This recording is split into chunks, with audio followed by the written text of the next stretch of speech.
Can't wait to afford Yu-Gi-Oh cards again. Hey, this is GatorX, and look at this. We got the Chronicles structure deck for the Fallen and Virtuous. Obviously, we had gotten a branded structure deck a while ago. This is another one, obviously meant to celebrate the release of the Chronicles anime. Very interesting too. This was released very closely to OCG and TCG, which I definitely welcome. Point of this deck is that it has some alternate arts, some of them based on the Chronicles animation that is currently still going on, and the price is $20 as opposed to the 11, almost 12 I think some places would get for the Yu-Gi-Oh structure decks, though every card inside is holographic, so we'll see if that is a good trade-off or not. So let's go ahead and open it up, take a look at the cards, and see how everything looks.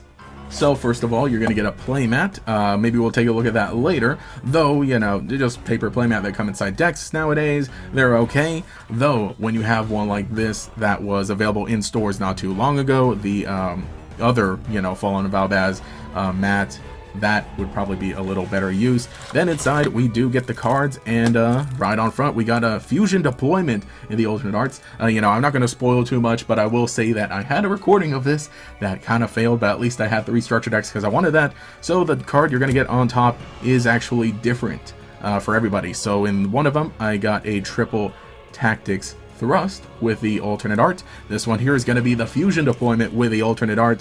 It's not separated, it is packaged with the other cards, but oh boy, that is a beautiful one there. Let's open it up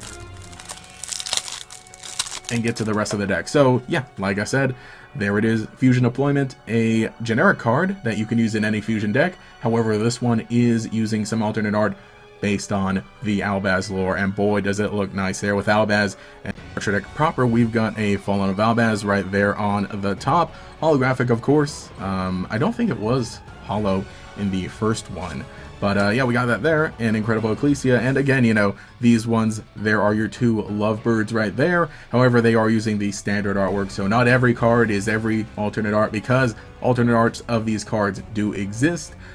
So you're just getting the basic ones in holographic. Obviously, I've already got some Ecclesias because I play Sword Soul there. We got a Luber, the Boober of Duber. Got a Blazing Cartesia. Once again, this is one that would be really nice to have that alternate art. But for now, you know, we'll focus on everything else. So we got an Albion, the Shrouded Dragon, Guiding Quem, the Virtuous, Spriggan's Kit. Shout out to Kit from the anime. Tri-Brigade Mercurier, Despian Tragedy, the Bestial Lubellion. The Bestials were not in the first Albaz structure deck, so really cool that they are in this one now because, you know, very good and cool cards. They had gotten reprints before this, but just kind of having everything in one package deal is great as well. And then some nice holo. Bestial Magnuma there, Bestial Sorinir, Bestial Druiswarm, and there she is, Dogmatica Ecclesia the Virtuous, the infamous one. So let's talk about this. Obviously, this artwork is very interesting to say the least, very different from the original, and for a Yu-Gi-Oh card, very atypical. It is based on a screenshot from the anime or a specific moment. However, this is not a screenshot one-to-one just printed on a card.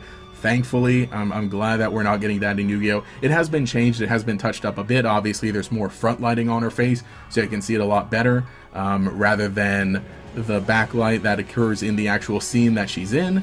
Though, you know, very, yeah, sure, it does kind of represent Ecclesia all bright-eyed and happy before everything goes down, though not necessarily the most exciting action shot that you could have gotten, or the most, like, interesting type of card that you could have printed. So, obviously, like, it depends on whether you like this or not. You can probably, you know, just play a different one. And I don't know if this specifically will be the thing that decides buying the structure deck. For you, it may be, and if it is, then, well, you know, go ahead, or don't. Okay, good, we're still recording. So continuing on, we've got a Dogmatica Fleur-de-Lis, the Knighted. This is yet another one that is an alternate art. I don't think it's specifically based on a certain anime screenshot, because they're all action sequences, and again, in a lot of the action sequences that Fleur-de-Lis is in, they're all 3D, so this one obviously being 2D. Again, you can tell that it's 3D. On this one, I think does a better job, though, kind of capturing that moment, or making something exciting or interesting that is worthy of being on a card, right? And then printing it there. So that is a very nice one as well. Dogmatica Maximus there. Nibiru the Primal Being, another one too. So since we get other general stuff in here, other staple kind of stuff that isn't only branded, and that isn't, you know, part of the whole lore and doesn't have alternate arts, it's cool still that it is holographic, because again, everything in this deck is going to be holographic at least. Keeper of the Dragon, magic. We got the Fallen and the Virtuous here. Love that one. That is some really nice art. Almost reminds me of the, why can I not remember the Monarch spell? Just the way that it's laid out there. But obviously, you know, showing both of their reactions to each other upon meeting each other for the first time. But I like that one. It's nice there. Branded Fusion. That would have been a nice one to get some alternate art of, though. Branded in white. Branded in red. Branded Opening. Branded in High Spirits.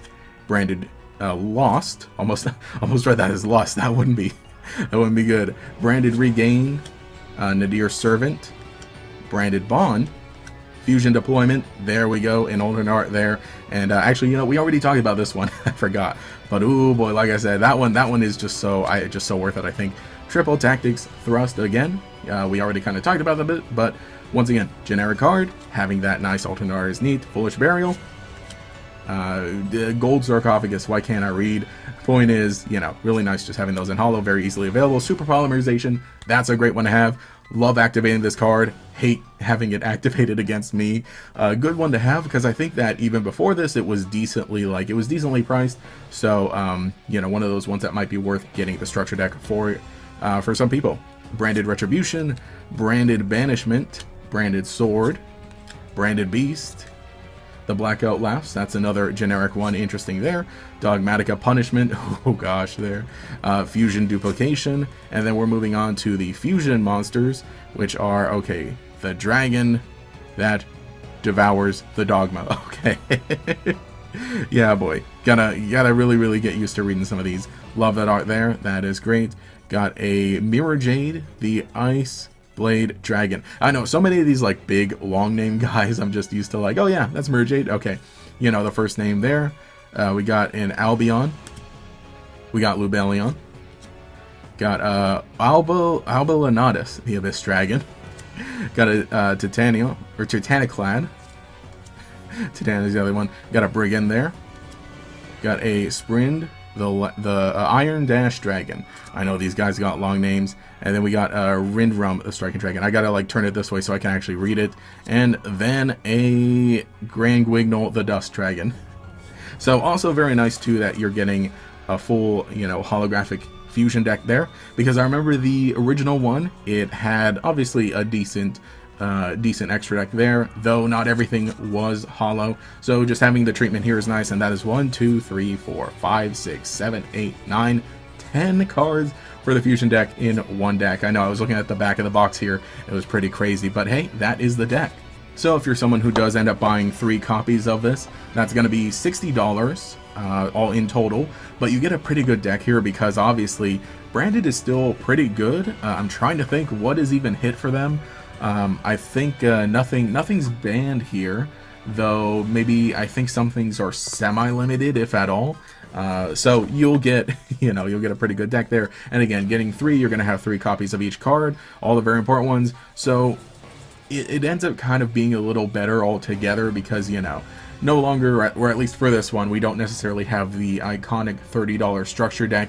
This one is going to be $60, but I think that is still a very good price point to get people into it. So I do kind of hope that more people at least check this out. It's a very good entry point because, it's coming off of the Chronicles animation, which was, kind of more connected to like Master Duel. I think that the Chronicles animation only happened because of Master Duel, which, while it's having an interesting time right now, you can't deny that you got a lot of Branded fans. And whether they actually own the cards or, maybe play the game or not in paper, hey, this is a great point. This is a great point for people to jump in. I do obviously like it because I'm a collector. I like the lore. Branded, I wouldn't say is necessarily one of my favorite decks. It's neat. I like it. I enjoy it. I play some other funny things instead, but obviously I've just really been enjoying the Chronicles animation, and I'm so glad we get this. I believe we do have one more of these confirmed to be coming up, so if we get more Chronicles structure decks and they do end up being like this, where we get, a full holo deck that isn't like some weird dumb rarity like, I don't know, all gold rares. I think we got that once for something. and some very nice looking alternate arts that I think that's the right way to go about things. It gives things a little more collectability. You have like that extra added part, that extra randomized part of like one coming in a higher rarity at the top, and again, it all being the alternate arts here. I think that's a good idea. So yeah, those are my thoughts on it. I think it's great. For $20, definitely. I think it's worth it, but it all depends. Obviously, if you already have the first structure deck, then I don't know if I can recommend getting this one so much. I mean, what the differences are, what Nibiru's in this one, the Bestials are in this one, so there's that added difference. It will all really come down to you, but I think that if you missed out on the first one, and if you just want like some good price point, and even if you just want to collect things, then you really only need to get like one of these if you just like the look of the alternate arts. And I think that's pretty nice too, especially that they're very easily available because they're structure decks, unlike packs of other certain trading card games. So you know, that's all I can say. Yu-Gi-Oh is very interesting right now, but at the very least, hey, we're getting some pretty cardboard, hopefully. So let me know what you think in the comments below. Would you buy this? Have you bought it? Are you enjoying it? Basically, you know, I'm not going to do like one of those like $30 or $60 deck challenges here, because it's pretty simple. You just get this, all of the good guys, right? These guys, maybe you just play like 3 of each, and you've got you don't even need to stick to only 40 cards, because a lot of stuff is just very useful in here. So yeah, that's that. So anyway, leave a like, comment, subscribe. Thank you for all the support lately. And anyway, this is Gatorex, and I will catch you all later. Dang, I wish that were me.